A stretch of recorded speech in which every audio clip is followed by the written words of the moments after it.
Media Islamnet dan radio kesayangan Anda menghadirkan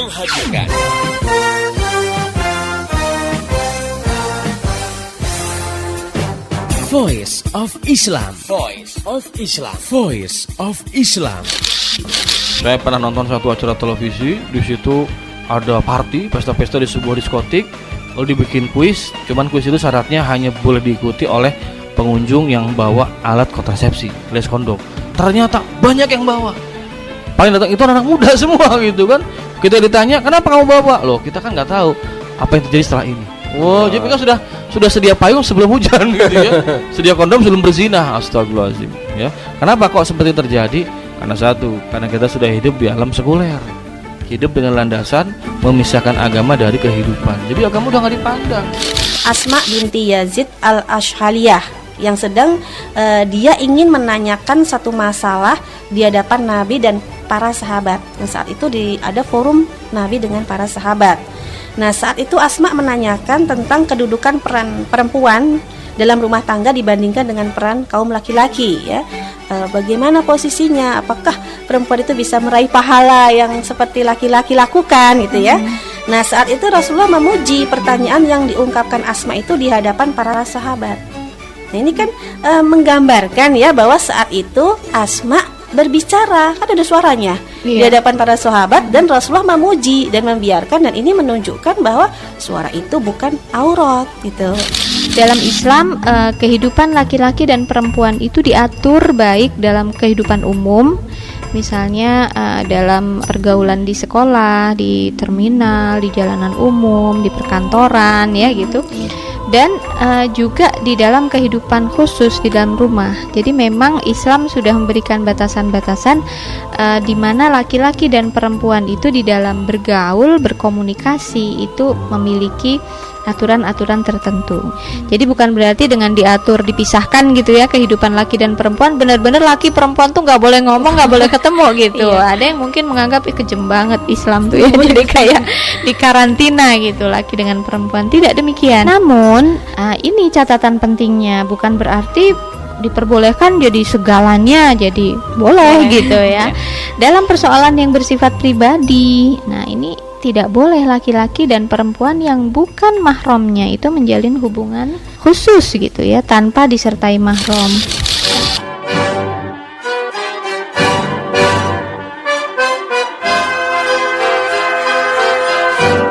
Voice of Islam.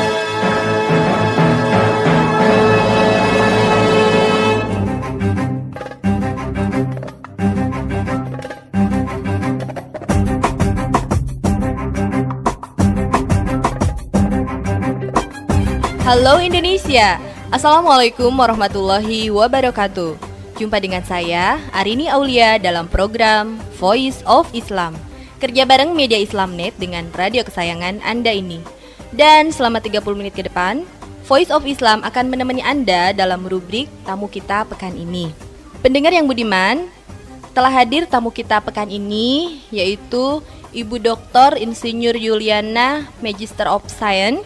Beliau adalah Direktur sekaligus pendiri dan Ketua Umum Eldina Center, yaitu kelompok peduli ibu dan generasi. Saat ini beliau juga sebagai anggota Dewan Pakar Bidang Pemberdayaan Perempuan ICMI Muda Pusat, dan juga sebagai dosen di Universitas Islam Negeri Jakarta, serta dosen di Universitas Negeri Padang. Baik pendengar, mari kita sapa dulu beliau. Assalamualaikum warahmatullahi wabarakatuh, Ibu. Waalaikumsalam warahmatullahi wabarakatuh. Bagaimana kabarnya hari ini, Bu? Alhamdulillah, luar biasa. Pendengar yang budiman, pada kesempatan kali ini kita akan coba membahas mengenai homeschooling group dengan tema Ibuku Guru Kami. Nah, oke, langsung saja kita bincang-bincang dengan Ibu Dr. Insinyur Yuliana, Magister of Science. Begini Bu, sebelum kita masuk ke pembahasan tema kita kali ini, mungkin untuk pertama kali boleh dijelaskan gitu, apa sih Eldina itu? Baik, Eldina itu adalah suatu wadah yang bergerak di bidang pendidikan Islam ya, yang dia bertujuan mewujudkan generasi yang berkualitas ya, dengan harapan kualitas generasi yang bisa dihasilkan nantinya adalah kualitas generasi pemimpin, yang dia itu nantinya punya karakteristik sebagai generasi yang memiliki kepribadian Islam, ya. Dia juga cerdas, sehat, dan peduli melalui pemberdayaan ibu. Nah, inilah yang dimaksud dengan lembaga Eldina ini. Ya. Nah, sekarang masuk ke pembahasan. Nah, apa yang melatar belakangi Eldina sendiri untuk menggunakan istilah homeschooling group? Berawal dari keprihatinan kami ketika mengetahui bahwa anak usia dini, ya terutama ya anak usia dini atau anak usia 0 sampai 6 tahun di Indonesia ini yang baru mendapatkan layanan pendidikan dari data Dignas, ya data pendidikan nasional, itu baru sekitar 20%. Dan itu pun terdapat gap yang sangat tinggi, ya sangat jauh antara perkotaan dan pedesaan. Nah, padahal kita tahu bahwa masa-masa anak usia dini ini adalah masa-masa yang dikatakan masa keemasan atau golden age, ya, kalau orang bilang saat ini gitu ya. Nah, berdasarkan pengkajian dan analisa, ada beberapa faktor yang menyebabkan rendahnya layanan anak usia dini mendapatkan pendidikan. Yang pertama itu adalah rendahnya kemampuan sosioekonomi masyarakat, sehingga masyarakat tidak mampu untuk menyekolahkan anaknya. Dan kita tidak bisa pungkiri bahwa biaya pendidikan untuk anak usia dini sampai saat ini bisa dikatakan mahal. Apalagi bila sekolahnya itu sudah memasang atribut plus gitu ya, terpadu maupun unggul dan sebagainya. Itu yang analisa kami yang pertama. Yang kedua, rendahnya pemahaman orang tua tentang pendidikan anak usia dini, sehingga menilai bahwa pendidikan itu selama ini hanya bisa diberikan di sekolah melalui jalur formal. Dan akhirnya orang tua malah ada yang tidak aktif atau tidak peduli dengan pendidikan anak-anaknya. Nah, menggunakan istilah homeschooling yang kalau memang betul itu adalah bahasa asing, ya. Dan kalau kita artikan itu adalah belajar di rumah, ya. Dan kami melengkapi lagi tidak dalam konteks homeschooling individu, karena kami tambah grup sehingga menjadi homeschooling group gitu. Nah, metode ini kami menganggap cocok untuk meningkatkan akses anak usia dini mendapatkan layanan pendidikan dan meningkatkan partisipasi orang tua, terutama ibu, secara langsung dalam proses pendidikan anak usia dini itu. Nah, ini yang kami lihat salah satu alternatif, ya, dengan permasalahan yang ada di masyarakat kita, ketidakmampuan dan kurangnya partisipasi orang tua. Nah, dengan metode homeschooling group ini melalui pemberdayaan ibu, maka akses layanan anak usia dini mendapatkan pendidikan itu saya yakin dan percaya bisa lebih meningkat. Kenapa?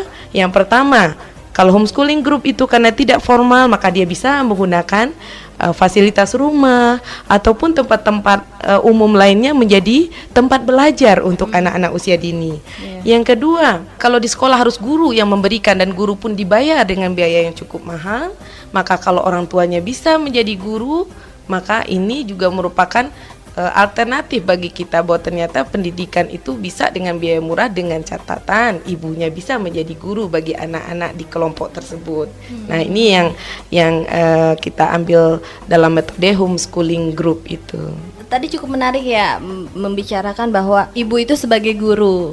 Nah, kalau kita lihat kan dalam masyarakat bahwa yang namanya guru itu biasanya terkait dengan lembaga formal atau informal gitu. Nah, kalau sekarang itu ya, ibu sebagai guru, gambarannya itu seperti apa, Bu? Ya.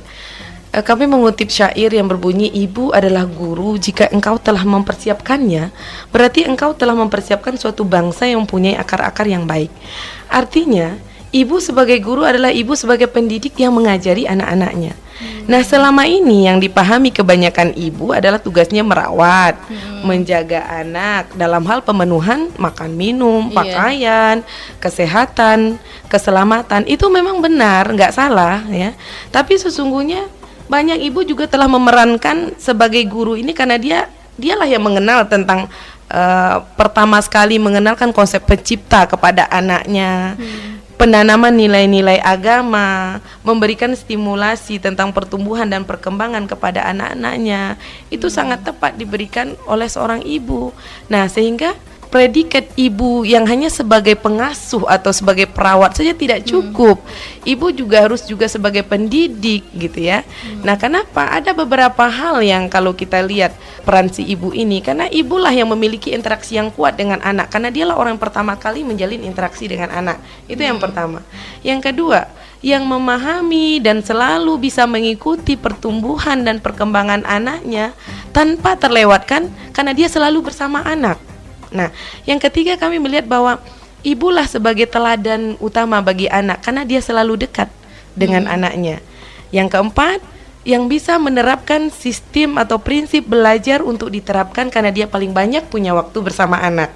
Nah, yang kelima, yang paling berambisi mewujudkan anak yang dia didik ini menjadi anak yang soleh, itu ibu. Kenapa? Karena dia tahu bahwa anak itu adalah investasinya di akhirat nanti. Dan yang kelima, kalau kita lihat bahwa yang bisa memberikan pendidikan yang tulus dan penuh kasih sayang itu adalah ibu, karena dialah yang melahirkan.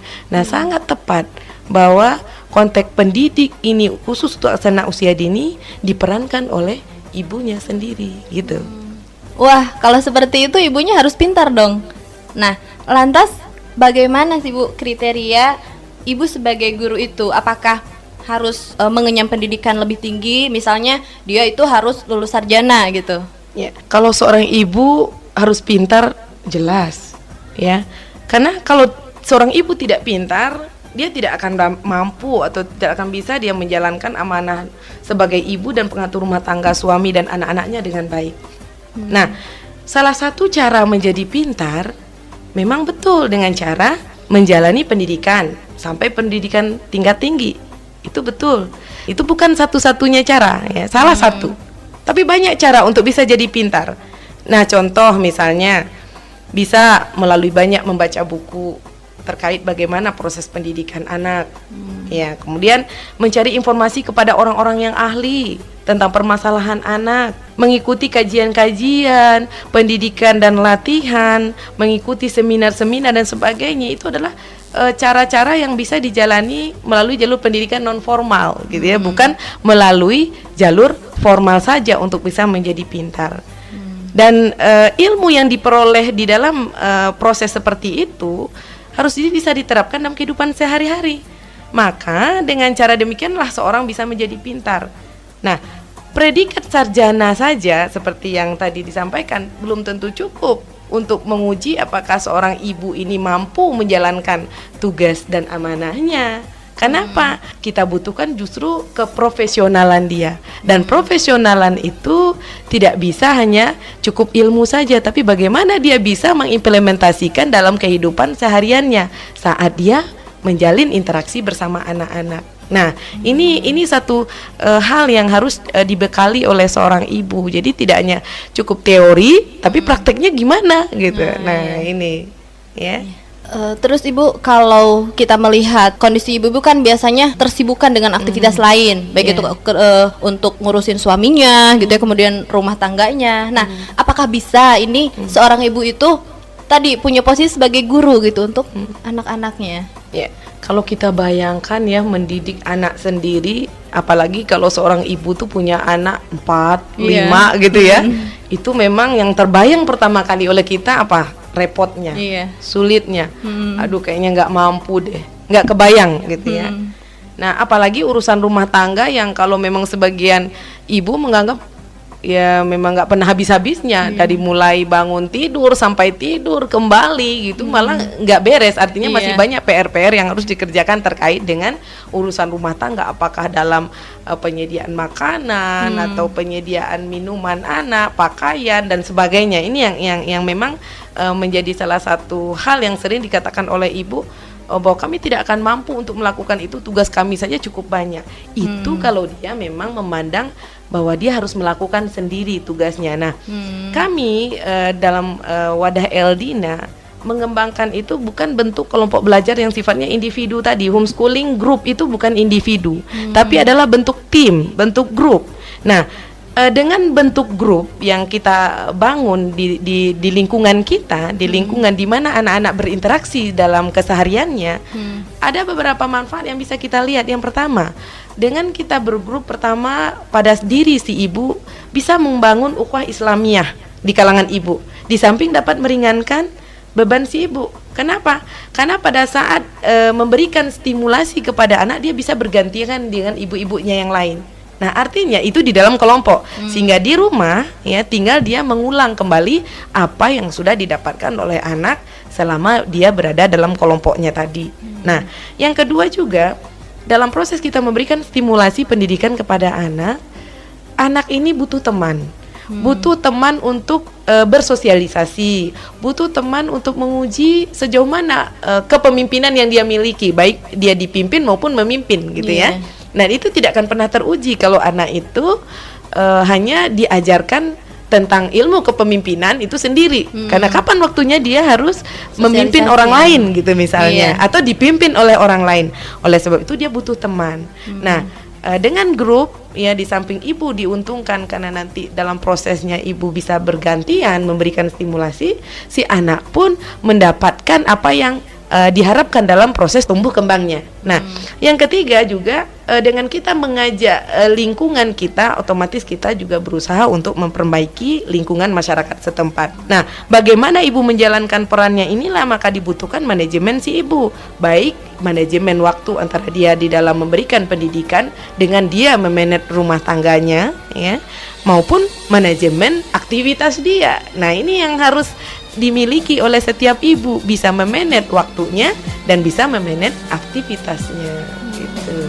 Oke pendengar, cukup menarik juga ya pembahasan kita kali ini. Namun jangan kemana-mana, bahasan kita belum selesai. Saya Arini Aulia dan Ibu Yuliana akan kembali setelah satu selingan berikut ini. Tetap setia di Voice of Islam. Sebening tetesan embun pagi, sejarah sinarnya mendari. Bila ku tatap wajahmu, Ibu, ada kehangatan di dalam hatiku. Air wudhu selalu membasahimu, ayat suci selalu dikumandangkan. Suara rembu penuh keluh dan kesah, berdoa untuk putra putrinya. Oh ibuku, engkaulah wanita yang ku cinta selama hidupku. Maafkan anakmu bila ada salah, pengorbananmu tanpa balas jasa. Masih di Voice of Islam, kerja bareng Media Islamnet dengan radio kesayangan Anda ini. Masih bersama saya, Arini Aulia, dan Ibu Dr. Insinyur Yuliana, Magister of Science, dalam rubrik Tamu Kita Pekan ini. Oke pendengar, kita lanjutkan kembali bincang-bincang kita dengan Ibu Yuliana mengenai homeschooling group dengan tema Ibuku Guru Kami. Nah Ibu, pertanyaan selanjutnya ini terkait dengan keberadaan kita sebagai seorang muslim. Nah, seperti apakah posisi seorang ibu itu dalam pandangan Islam? Kaidah syarak mengatakan al-aslu fil mar'ah innaha ummun wa rabatul bait. Tugas utama wanita adalah sebagai ibu dan pengatur rumah tangga. Dalam hadis riwayat Bukhari dan Muslim, Rasulullah mengatakan bahwa setiap kamu adalah pemimpin yang akan dimintai pertanggungjawaban atas apa yang dipercayakan kepadanya. Seorang ayah bertanggung jawab atas kehidupan keluarganya, dan seorang ibu bertanggung jawab atas harta dan anak suaminya, dan akan dimintai pertanggungjawaban atasnya. Kalau kita lihat lagi, kita buka Al-Quran ya, dalam terjemahan surah At-Tahrim ayat 6, Allah berfirman yang artinya, hai orang-orang yang beriman, peliharalah dirimu dan keluargamu dari api neraka yang bahan bakarnya adalah manusia dan batu. Dalam ayat tersebut, peliharalah dirimu dan keluargamu, itu jelas tidak hanya perintah tersebut kepada kaum laki-laki, tapi juga termasuk kaum ibu atau kaum wanita. Dan Islam telah memberikan tanggung jawab kepada ibu untuk mengasuh anak-anaknya pada masa usia hadonah terutama. Yang kita tahu bahwa usia tersebut terbukti sampai saat ini adalah sebagai fase terbaik memberikan pendidikan kepada anak-anak. Dan Islam sungguh memuliakan peran ibu sebagai umun ini, sebagai ibu, peran wanita sebagai ibu ini. Sampai-sampai sabda Rasulullah mengatakan al-jannatu tahta aqdamil ummahat, bahwa surga itu terletak di bawah telapak kaki ibu. Dengan melihat ya, kita cermati dalil-dalil baik dalam Al-Quran maupun hadis tersebut, jelas sudah bahwa posisi seorang ibu ini nggak bisa kita abaikan atau kita anggap sepele. Kenapa? Karena ibulah yang nantinya akan mempersiapkan generasi berikutnya ini mau diarahkan atau mau dibentuk seperti apa, gitu. Nah, peran utama si ibu. Kenapa? Kalau kita lihat bahwa ibulah yang memiliki interaksi yang pertama tadi ya jelas, karena tempat persemaian manusia itu diberikan atau diamanahkan oleh Allah kepada seorang ibu. Ya. Nah, mulai saat hamil sampai anak itu tumbuh menjadi bayi, anak itu tumbuh menjadi anak kanak-kanak, ya, anak prabalik sampai balik, peran si ibu sangat menentukan. Kualitas nanti generasi akan menentukan. Sampai-sampai kalau negara mengatakan bahwa dikatakan bahwa wanita itu tiang negara, artinya sampai rusak wanita rusak negara. Artinya kalau wanita sebagai ibu tidak bisa ya mendidik anaknya dengan baik, kita bisa bayangkan generasi ke depan hasil didikan ini mau seperti apa. Nah, ini jelas sekali bahwa ibu sangat punya posisi yang strategis dan politis ya dalam meraih kebangkitan atau kemajuan sebuah bangsa. Ada peran besar di tangan si ibu. Nih. Usia hadonah itu apa sih, Bu? Ya, usia pengasuhan. Usia pengasuhan artinya pembimbingan yang sangat dekat ya, artinya bagaimana si anak mendapatkan pelayanan tidak hanya fisiknya saja, tetapi mengisi nalurinya, baik naluri beragamanya gitu. Itu adalah masa-masa hadonah, masa-masa pengasuhan. Ya. Ya, subhanallah sekali ya, posisi seorang ibu itu sangat berperan sekali dalam mencetak manusia. Nah, sekarang apa nih kira-kira Bu bekal yang harus dipersiapkan oleh kaum ibu ataupun calon ibu agar tadi bisa mencetak generasi yang berkualitas, artinya mempunyai kepribadian Islam, kemudian cerdas dan juga peduli gitu. Tentu sebelum kita berharap ya, kepada anak kita bahwa dia bisa lahir menjadi anak-anak yang memiliki pribadi Islam yang kuat, yang ditandai oleh pola pikirnya Islam, pola sikapnya Islam, orang tua terutama ibu harus dulu memiliki kriteria itu jelas ya. Berarti apa yang harus dimiliki? Pertama tentu ibu yang juga memiliki kepribadian Islam. Artinya apa? Pola pikirnya juga harus sejalan dengan pola pikir Islam ya, berpikir Islam, dan tingkah lakunya atau sikapnya juga memperlihatkan bahwa saya berbuat sesuai dengan Islam. Nah, itu dulu. Kemudian dia juga harus memiliki ilmu tentang Islam kalau ingin anaknya menjadi anak-anak yang cerdas tadi. Ya, baik itu ilmu bahasa Arabnya, ilmu agama ya, ilmu tentang Islam, tentang fikih ya, tentang ilmu-ilmu yang bisa nanti mengarahkan anak-anak menjadi anak-anak yang cerdas, yang solih ya, yang solihah gitu. Kemudian juga tentu dia harus menguasai ilmu sains, kan pengen kan anak cerdas gitu ya, anak pintar gitu, tidak hanya sekedar pintar dalam arti sholat saja, tapi dia juga pintar di sekolahnya, pintar belajarnya gitu ya, pintar memanage dirinya. Berarti ibu juga harus menguasai ilmu-ilmu tentang kehidupan terkait dengan perkembangan anak sesuai dengan usia anak.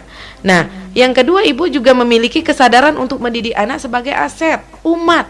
Nah, jangan hanya sekedar mengatakan bahwa anak ini nanti akan menjamin kehidupan saya di hari tua, tidak.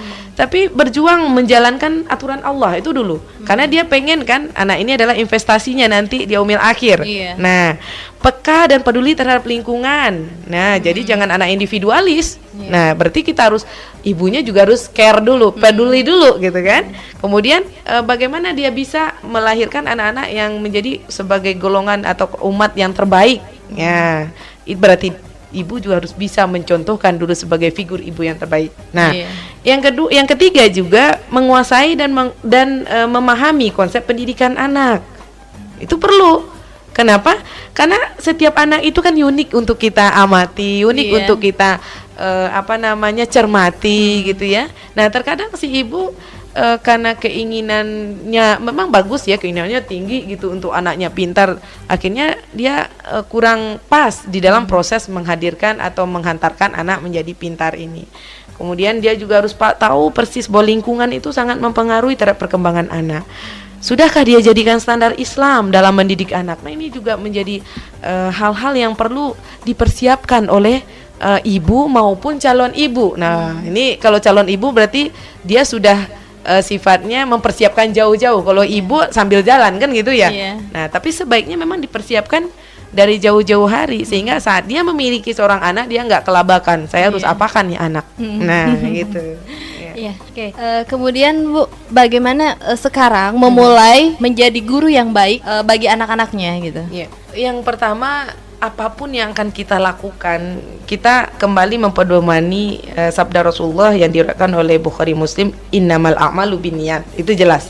Pasang niat. Ya, sesungguhnya amal itu tergantung kepada niat. Niatkan mendidik anak-anak itu dalam rangka meninggikan kalimat Allah. Dalam rangka kita mewujudkan generasi yang berkualitas tadi, yang bertanggung jawab untuk tercapainya generasi khairul ummah. Nah, selain kita harus menyadari bahwa mendidik anak adalah ibadah dan investasi akhirat, dengan motivasi ini diharapkan para orang tua ya, khususnya ibu, dapat memelihara ketekunannya, semangat terus, kemudian sabar dan ikhlas dalam mendidik anak. Itu yang poin pertama, niat dulu. Nah, kedua, kita kenali kemampuan anak-anak kita.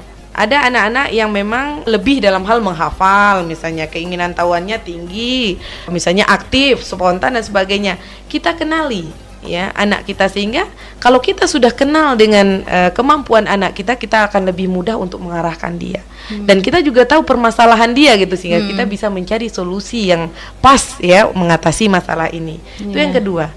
Yang ketiga, upaya yang harus kita lakukan, tanamkan konsep diri positif dalam dan berikan motivasi selalu kepada anak-anak kita. Nah, pembentukan konsep diri positif kepada anak-anak kita ini bisa kita contoh bagaimana dulu Rasulullah memberikan contoh. Ya, ini diriwayatkan bahwa ada Abdullah bin Umar ya. Abdullah bin Umar itu dia tidak pernah dalam kesehariannya melakukan sholat malam.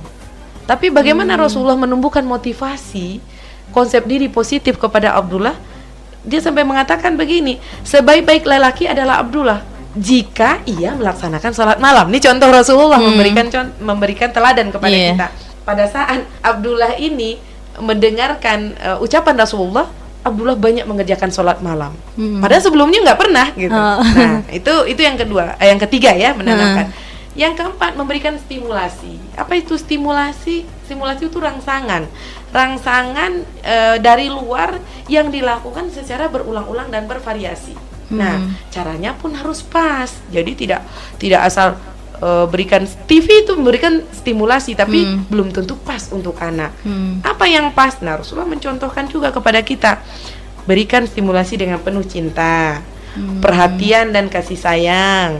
Timbulkan rasa aman, jangan memberikan stimulasi dalam bentuk tekanan ya, sehingga nanti bisa menimbulkan stres gitu ya. Itu yang keempat. Kemudian curahkan kasih sayang pun Rasulullah mencontohkan kepada kita bahwa bukan kasih sayang yang berlebihan, tapi kasih sayang yang pada tempatnya. Dan yang keenam ya, menjalin komunikasi yang efektif dengan anak, itu penting. Jadi dengan cara kita menjalin komunikasi yang baik dengan anak terbuka dan percaya kepada kita, maka dia juga percaya bahwa kita adalah guru yang terbaik bagi dia gitu. Iya, oke. Pesan Ibu untuk para pendengar, terutama bagi ibu dan calon ibu, agar mampu memahami posisinya yang salah satunya tadi itu bisa menjadi seorang guru bagi anak-anaknya. Ibu itu adalah pijakan anak untuk meraih pucuk kehidupannya ya. Jadi kalau bahasa puitisnya gitu lah. Nah, bila dahan itu patah, anak akan jatuh bersamanya dan dia tidak akan pernah sampai di puncak. Menjadi ibu itu adalah ibadah, tabungan dan investasi akhirat. Oleh sebab itu, ayo sama-sama kita lakukan prioritas amal kita. Yang wajib kita laksanakan, yang sunnah kita upayakan, yang mubah lakukan, yang paling bermanfaat, makruh hindarkan dan haram tinggalkan. Semua yang kita lakukan dalam proses kita memberikan pendidikan kepada anak-anak kita itu hanya sebuah ikhtiar. Kita harus senantiasa mohon petunjuk kepada Allah, minta perlindungan kepada Allah agar kita dimudahkan di dalam melaksanakan fungsi kita sebagai ibu, sebagai umun, dan warabatul bait tadi sebagai ibu dan pengatur rumah tangga suami kita gitu ya. Nah, selain itu yang perlu kita pupuk adalah kesabaran dan pengendalian diri. Karena itu adalah kunci keberhasilan dalam upaya kita mendidik anak-anak kita. Jadi dengan demikian nanti kita sama-sama ya memberikan yang terbaik kepada anak-anak kita, sehingga bagi anak di dalam hatinya kita mendapatkan suatu posisi yang boleh yang dia kenal menjadi suatu memori yang indah saat mereka anak-anak itu berada bersama kita, sweet memory yang ingin kita hadirkan di diri anak-anak kita dengan pendidikan yang baik tentunya. Ya. Oke pendengar, itu tadi bincang-bincang kita dengan Ibu Dr. Insinyur Yuliana, Magister of Science, dalam rubrik tamu kita pekan ini. Dan buat pendengar yang ingin bertanya atau memberikan kritik, saran dan masukan, Anda bisa kirim surat ke radio kesayangan Anda ini atau kirim SMS ke 0856 94924411 atau bisa juga melalui email ke mediaislamnet@yahoo.com. Untuk informasi lebih lanjut tentang Voice of Islam, radio-radio di seluruh Indonesia yang menyiarkannya, topik-topik yang akan dibahas, juga info-info lainnya, silahkan klik di www.gaulislam.com. Saya, Arini Aulia, dan seluruh kerabat kerja yang bertugas mengucapkan terima kasih kepada Ibu Dr. Insinyur Yuliana, Magister of Science, atas kehadiran dan penjelasannya. Dan terima kasih juga buat pendengar yang telah setia mengikuti acara ini. Pesan saya, sampaikan apa yang Anda peroleh dari acara ini kepada yang lain, agar rahmat Islam ini segera tersebar luas, termasuk di kota Anda yang tercinta ini. Mari menimbang masalah dengan syariah. Assalamualaikum warahmatullahi wabarakatuh. Demikian tadi Voice of Islam. Semoga hikmah yang terkandung bermanfaat untuk kita semua. Amin amin amin ya robbal alamin. Kembali bisa Anda dengarkan Voice of Islam. Menghadirkan topik-topik seputar kehidupan kita esok hari di waktu dan gelombang yang sama.